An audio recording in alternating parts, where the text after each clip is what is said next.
First contact gone wrong. The Nexeri High Command had existed for 12,000 cycles, cataloging and conquering lesser species across 3 spiral arms of the galaxy. They prided themselves on their methodical approach: observe, analyze, classify, and, if necessary, subjugate. But nothing in their vast archives had prepared them for humans. Supreme Commander Vextal stood before the Imperial Council, his crystalline exoskeleton reflecting the pale blue light of the chamber. The species-designate human appeared unremarkable at first. He began, his voice modulator struggling to maintain composure. Their planet sits in an unremarkable solar system. Their technology is crude by our standards, and their bodies are embarrassingly fragile.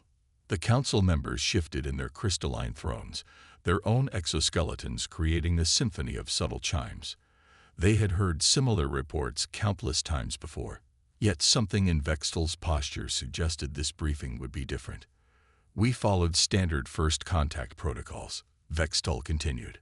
"A show of force.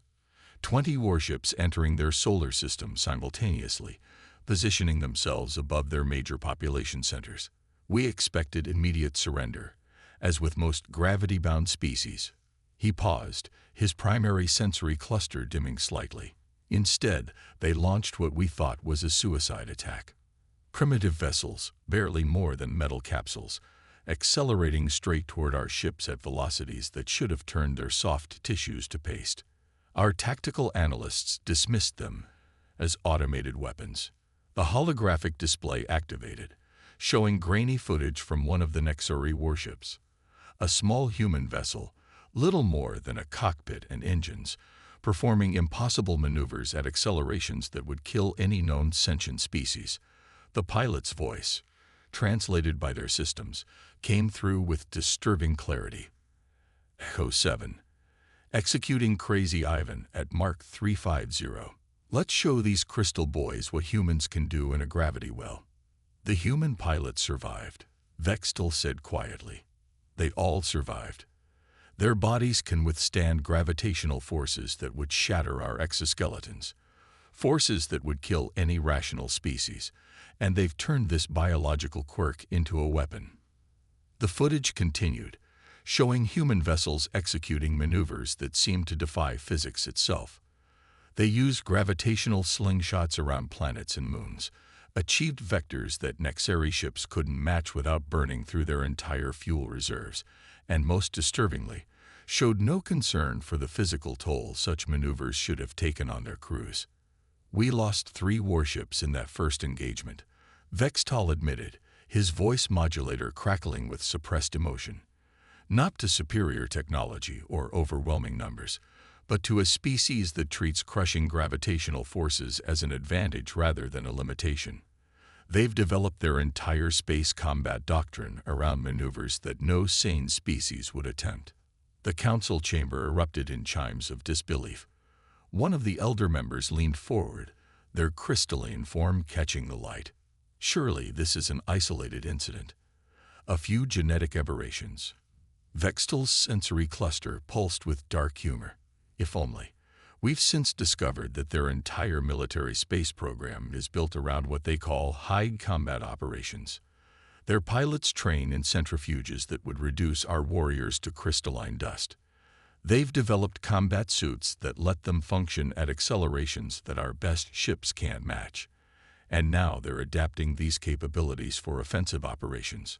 The hologram shifted to show a new image: human soldiers in sleek armor, dropping from orbit like meteors.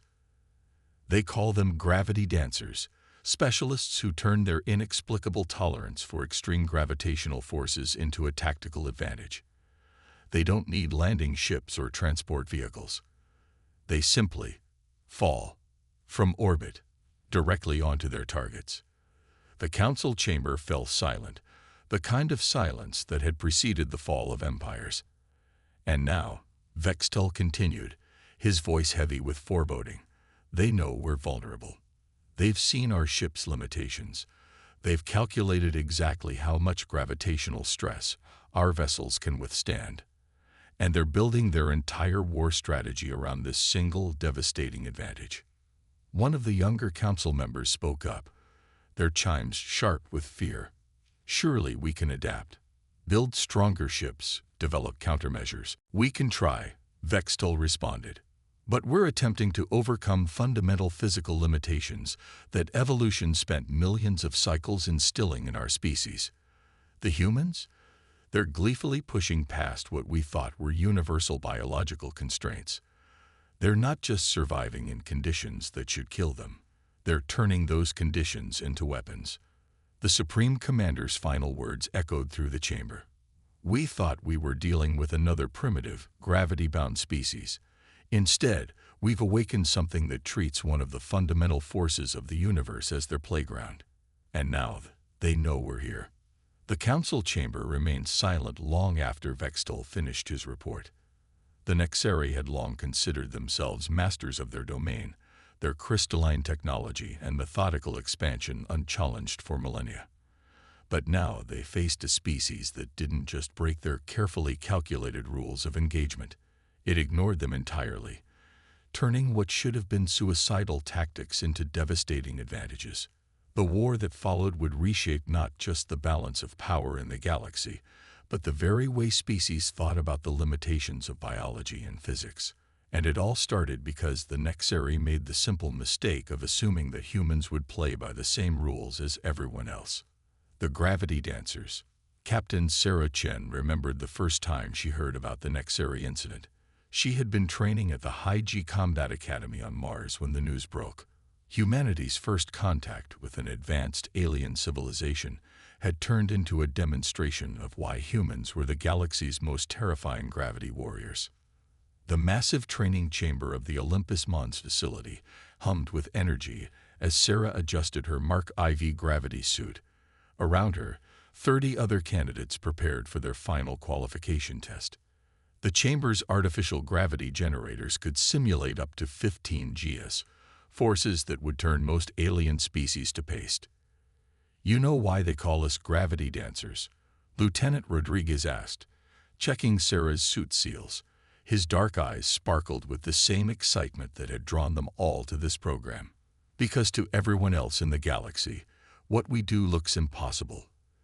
They think we're dancing with death itself." Sarah smiled, remembering the footage from that first encounter. A handful of human pilots in retrofitted ships, pulling maneuvers that had sent the mighty Nexeri fleet into panic. Well, today we prove we can do more than dance. Today we learn to fly. The qualification test was simple in theory. Survive a simulated orbital drop sequence while maintaining enough combat effectiveness to complete mission objectives. In practice, it pushed human physiology to its absolute limits. Even with their advanced suits, even with years of training, the forces involved were brutal. "All candidates, prepare for drop simulation." The AI's voice echoed through the chamber. Training scenario. Nexeri heavy cruiser intercept pattern detected. Evasive descent required. Sarah took her position in the drop pod, her mind already running through the sequences they'd practiced countless times. The pod sealed with a hiss, and for a moment, everything was still. Then gravity itself became their enemy. The first surge hit like a hammer, pushing Sarah back into her seat with crushing force.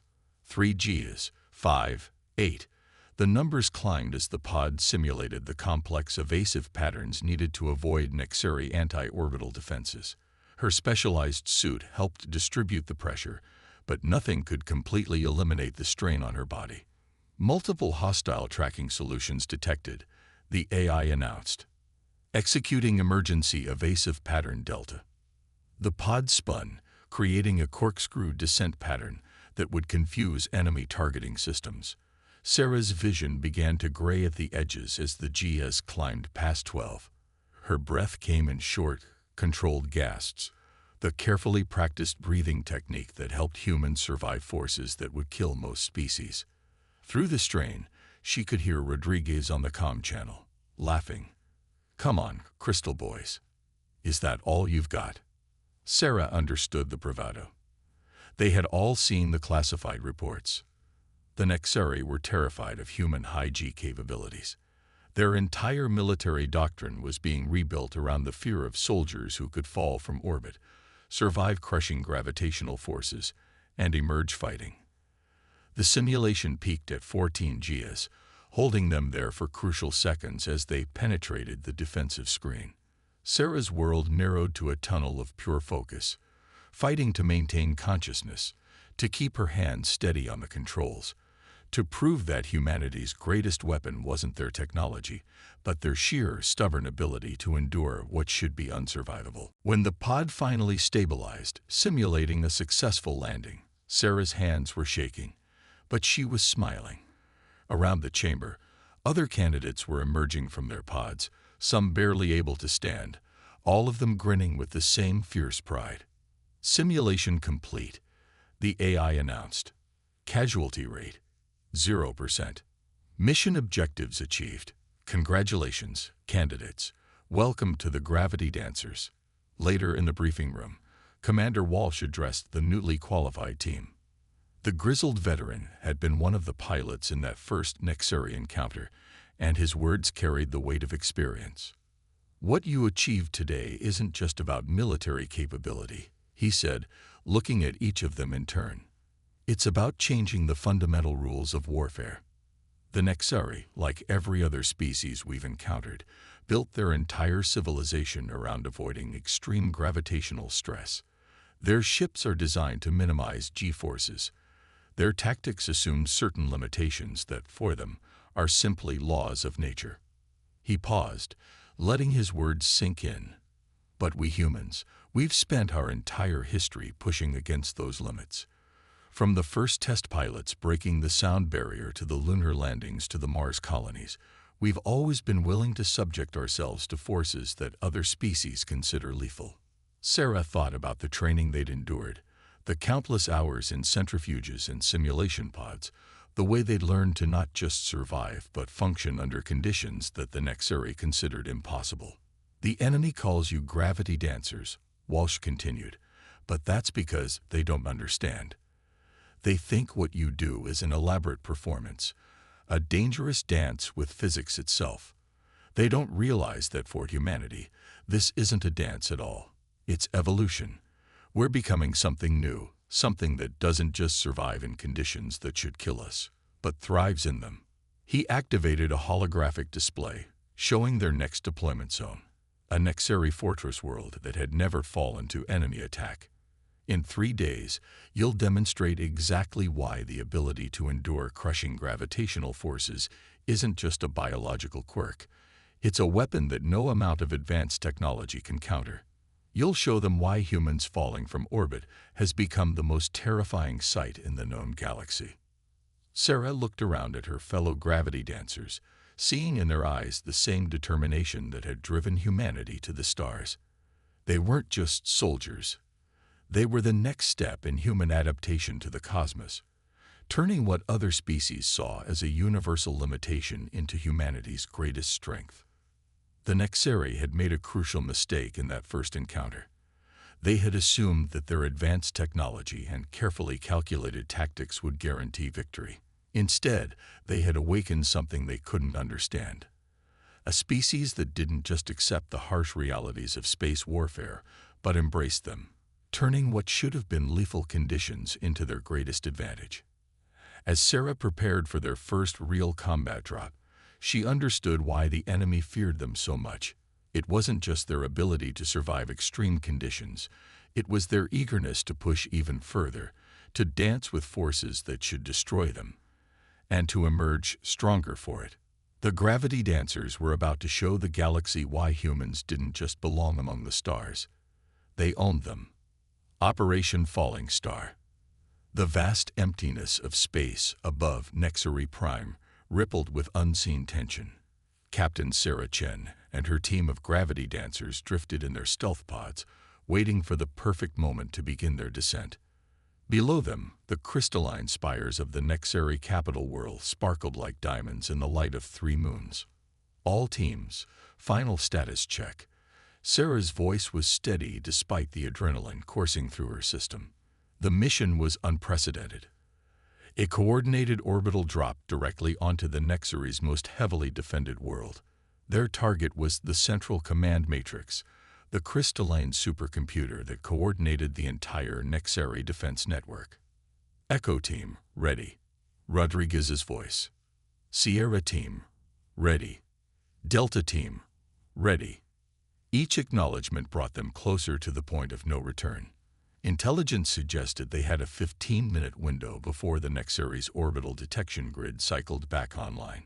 15 minutes to fall through 70 kilometers of heavily defended airspace and strike a target that had never been breached in 12,000 years of Nexeri dominance.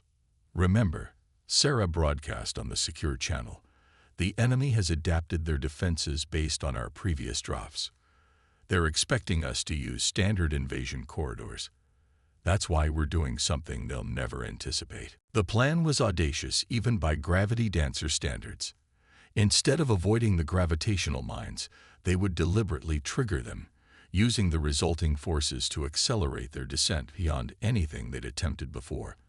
The human body, properly supported by their advanced suits, could survive brief exposure to forces that would tear apart any ship.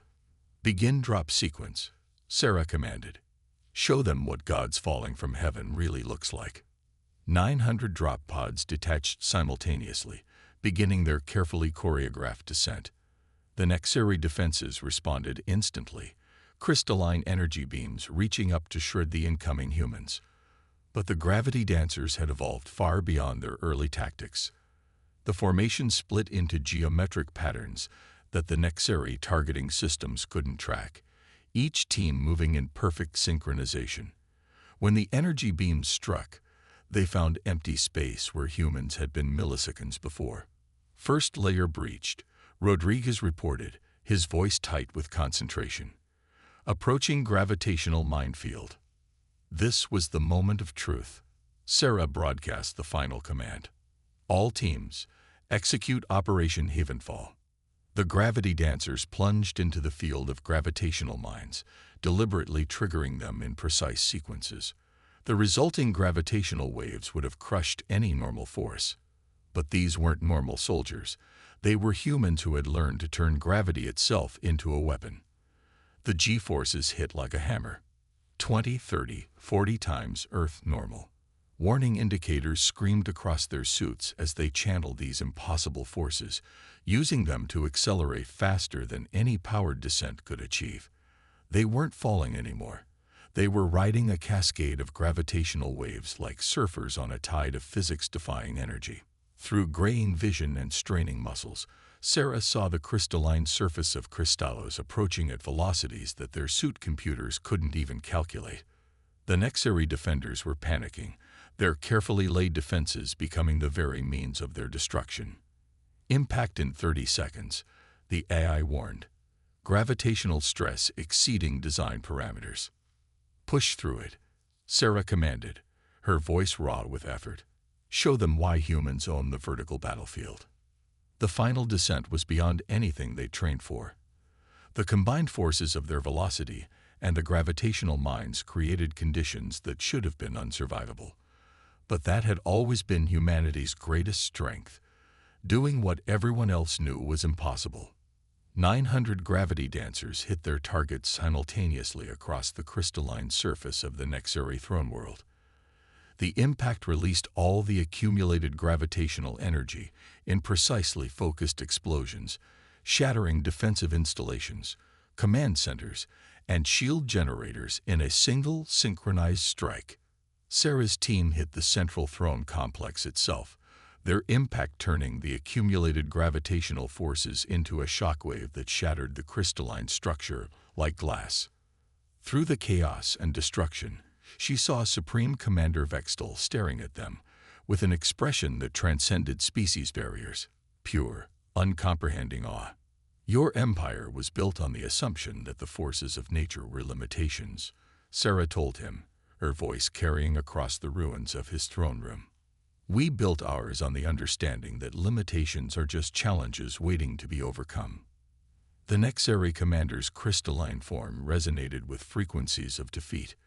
Around the planet, similar scenes were playing out as the gravity dancers secured their objectives with ruthless efficiency.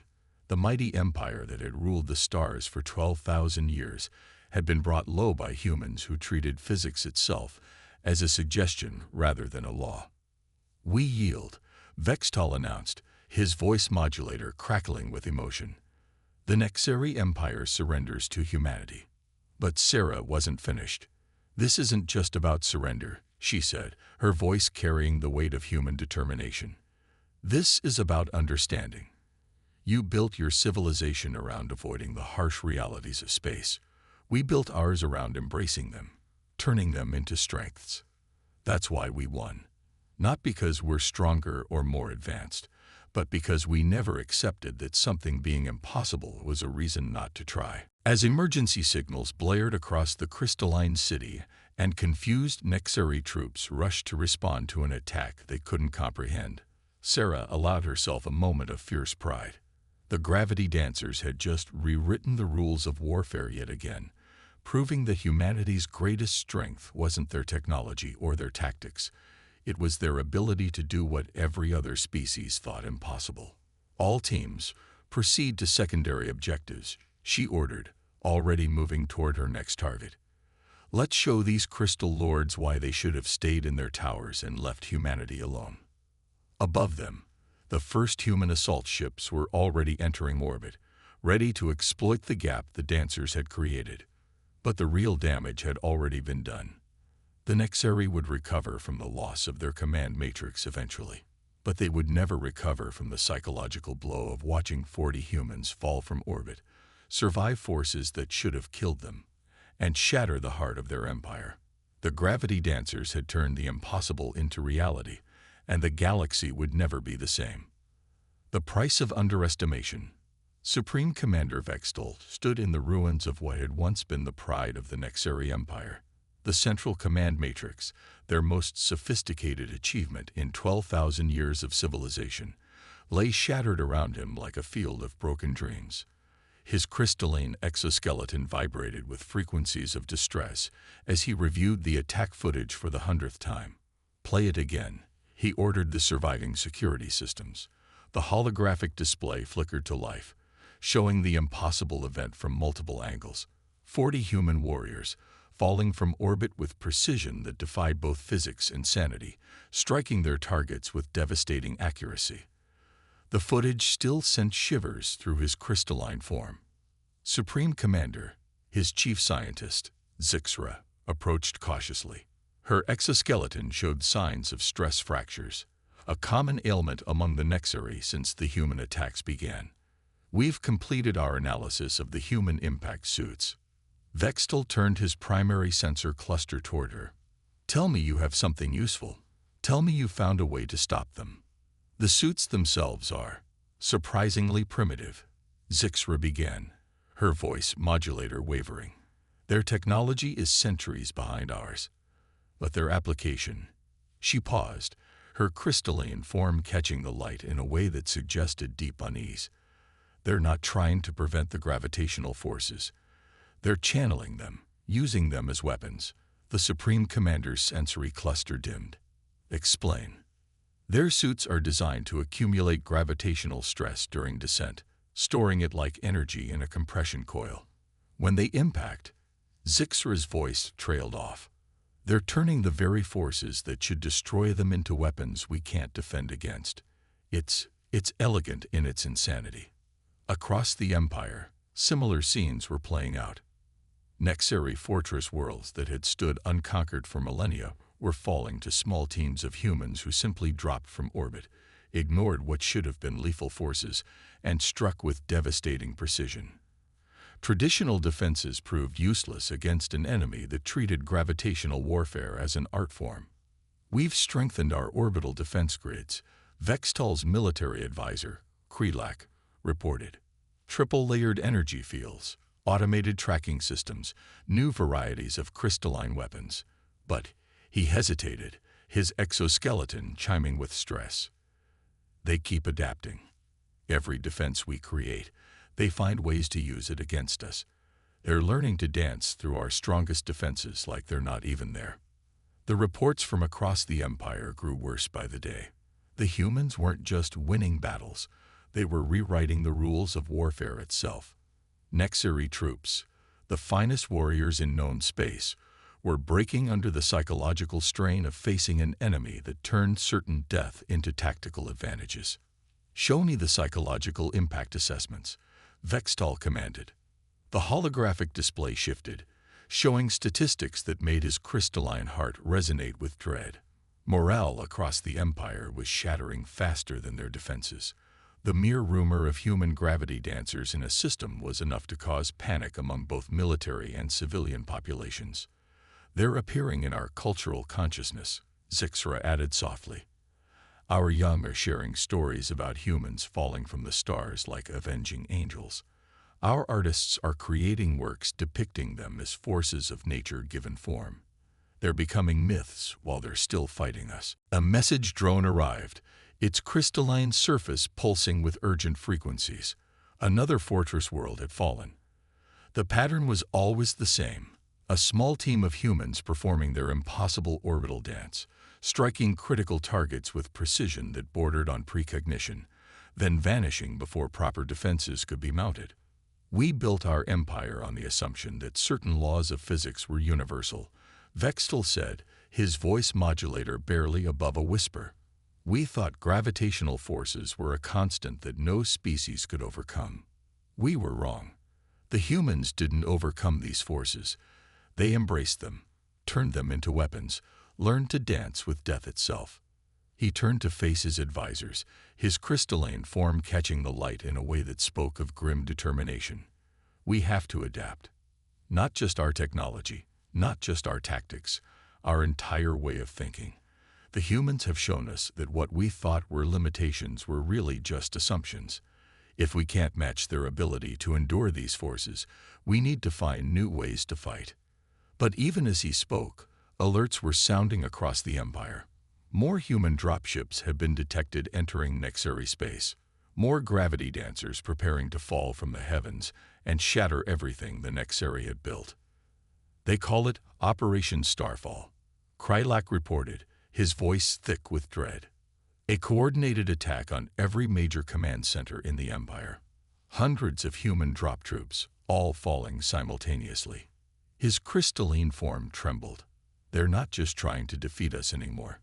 They're trying to break us completely." Vextal watched the tactical displays as human signatures appeared above world after world. The Nexeri had spent 12,000 years building the greatest empire the galaxy had ever seen. Now it was being dismantled by creatures who treated the fundamental forces of the universe as toys. "Send the order," he commanded finally. "Begin the evacuation of all primary command centers. Transfer control to our deep space facilities, if we can't stop them from falling from orbit." His voice modulator crackled with emotion. "Then we'll abandon the gravity wells entirely." It was the ultimate admission of defeat.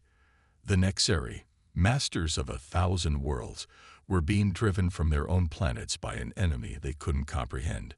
An enemy that had turned their greatest defensive advantage, planetary gravity wells, into death traps for their own forces. As the evacuation orders went out, Vextal watched another team of humans begin their descent toward a critical military installation. Their formation was perfect, their coordination flawless. They moved through space like artists performing a deadly ballet. Perhaps, he mused, his crystalline form resonating with a frequency of bitter understanding. This is why the old legends warned us about challenging the gods who fell from the stars. Heaven's descent. The void above the Nexeri throne world, Crystallos, sparkled with the light of 1,000 defensive platforms. Supreme Commander Vextal had committed everything to this final stand. Every ship, every weapon, every piece of technology the Empire could muster. The crystalline world below gleamed like a perfect jewel, its surface dotted with evacuation ships preparing to carry the last of the Nexeri leadership to their deep space refuges. They were too late. Captain Sarah Chen and the combined forces of the Gravity Dancer Corps hung in high orbit. 900 of humanity's finest warriors prepared for the largest coordinated drop in history. This wasn't just another tactical strike. This was the endgame. All teams, this is Gravity Actual. Sarah's voice carried across the secure network to every drop pod. "You've all seen the mission briefing. Today we end this war. Today we show the galaxy that humanity isn't just another species reaching for the stars. We are the force that reshapes reality itself." The tactical display showed the Nexeri defenses in perfect detail. They had learned from their previous defeats, creating overlapping fields of crystalline energy that would tear apart anything attempting orbital insertion. They had even seeded the upper atmosphere with gravitational mines, devices designed to create localized fields of crushing force that would destroy conventional drop troops. Sarah smiled. The Nexeri still didn't understand. "They're expecting us to try to avoid their gravitational weapons," she broadcast. "So we're going to do exactly what they think is impossible. We're going to use their own defenses as our insertion vector." The plan was audacious even by gravity dancer standards. Instead of spreading their drops across multiple entry points, all 40 dancers would fall in a tight formation, their combined sensor signatures mimicking a piece of orbital debris. The Nexeri had grown accustomed to human drop troops, but they had never faced a mass precision drop of this scale. "Initiate drop sequence on my mark." Sarah watched the tactical display as their window approached. 3, 2, 1, mark.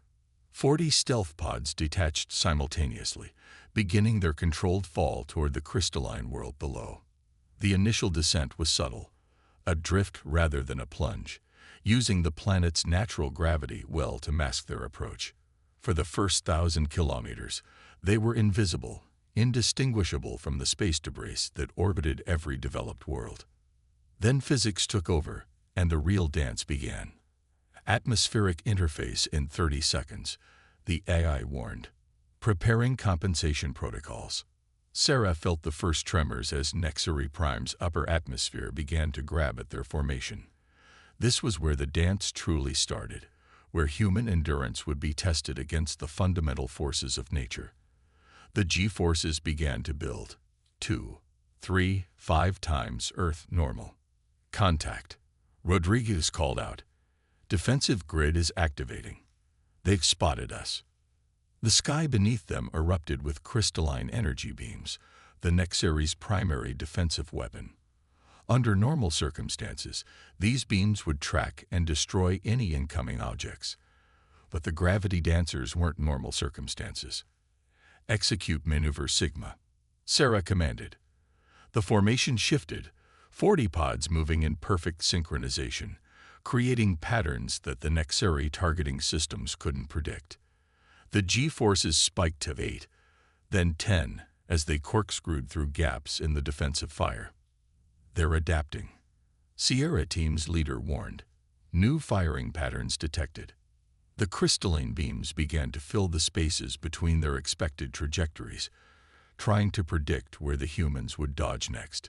It was a sophisticated response, and exactly what Sarah had been counting on. "All teams, initiate Protocol Omega," she ordered. "Show them why they call us dancers."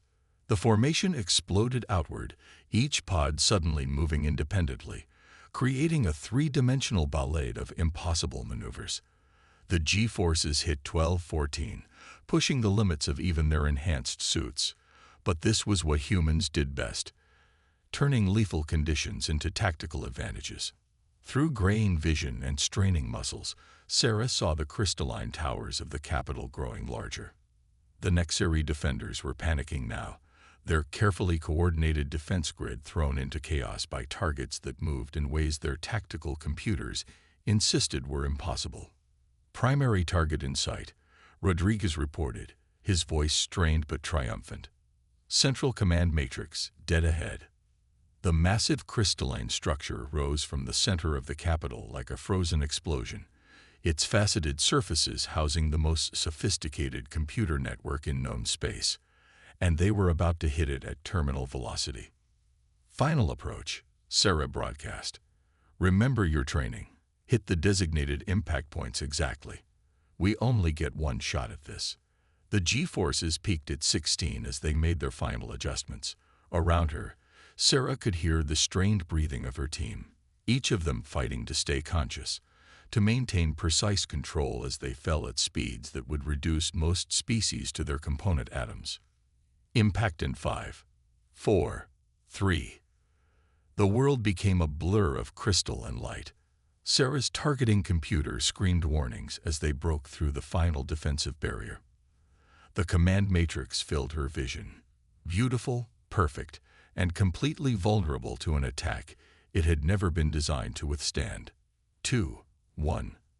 40 gravity dancers hit their targets simultaneously, their specially designed impact suits converting lethal velocity into focused explosive force.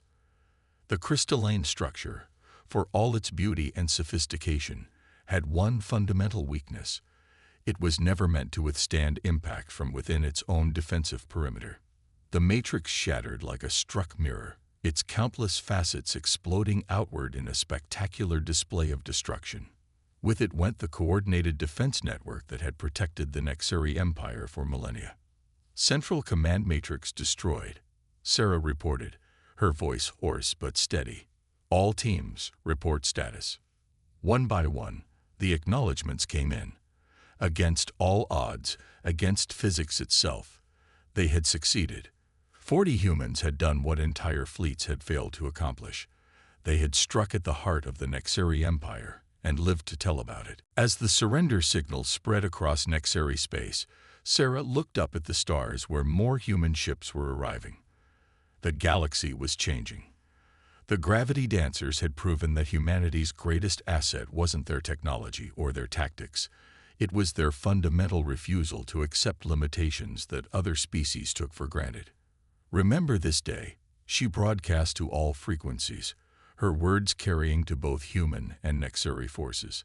Not as the day an empire fell, but as the day the galaxy learned that the only true limitations are the ones we accept. Humanity doesn't just reach for the stars. We fall from them, we dance with them, and we reshape them to our will. The war was over, but its impact would reshape galactic civilization forever.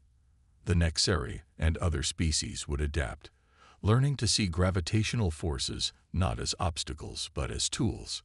But they would never forget the lesson taught by the humans who fell from orbit, that sometimes the most powerful force in the universe isn't technology or numbers, but the sheer audacity to attempt what everyone else knows is impossible. The gravity dancers had become more than warriors. They were living proof that humanity's destiny among the stars was limited only by their imagination and their willingness to dance with the forces that governed reality itself.